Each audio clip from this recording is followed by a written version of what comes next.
તાપી જિલ્લાના Uchchhal police station વિસ્તારમાં બનેલા ધાડના ગુનાને ગણતરીના કલાકોમાં શોધી કાઢતી તાપી જિલ્લા પોલીસ. તાપી જિલ્લાના ઉચ્છલ પોલીસ સ્ટેશન વિસ્તારમાં બનેલા ધાડના ગુનાને ગણતરીના કલાકોમાં શોધી કાઢતી તાપી જિલ્લા પોલીસ.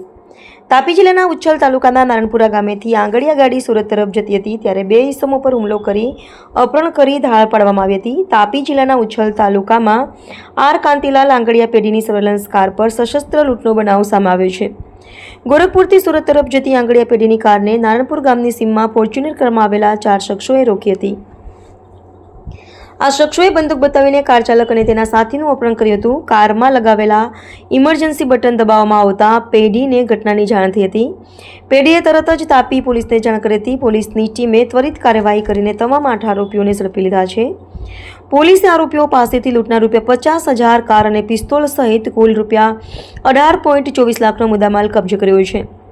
જિલ્લા એસપીના જણાવ્યા મુજબ આરોપીઓના રિમાન્ડ મેળવવાની કાર્યવાહી શરૂ કરવામાં આવી છે. 2025 ઉચ્છલ મેઘજર સ્ટેટ હાઈવે ઉપર બપોરના સમયે લગભગ 3:30 વાગ્યાની સમયે એક બનાવ બન્યો હતો નારણપુરા ગામ પાસે.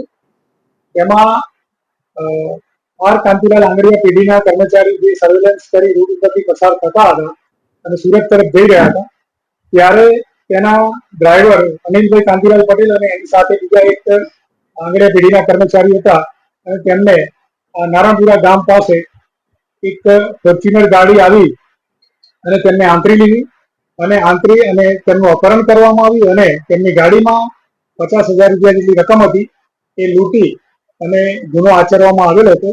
અને આ ફોર્ચ્યુનર ગાડી ઉપરાંત એક સ્વિફ્ટ કાર પણ એમની સાથે હતી આરોપીઓમાં અને ટોટલ 8 આરોપી હતા. અને તાત્કાલિક પોલીસને આ વિષયની જાણ થતા તાત્કાલિક નાકાબંધી કરવામાં આવી અને પોલીસની અલગ અલગ ટીમો બનાવવામાં આવી, જેમાં લોકલ પોલીસની ટીમ, આ ઉપરાંત એલસીબી, એસઓજી અને પેરોલ ફોલો સ્ક્વોડ એવી વિવિધ ટીમો બનાવી અને રોડ ઉપર નાકાબંધી કરી અને તાત્કાલિક જે પોલીસની સતર્કતાના કારણે આ ગુનો ડિટેક્ટ થયો છે. આ બિફોર ટેટ ન્યૂઝ ગુજરાત સાથે રિપોર્ટર હંસરાજ પાડવી, તાપી.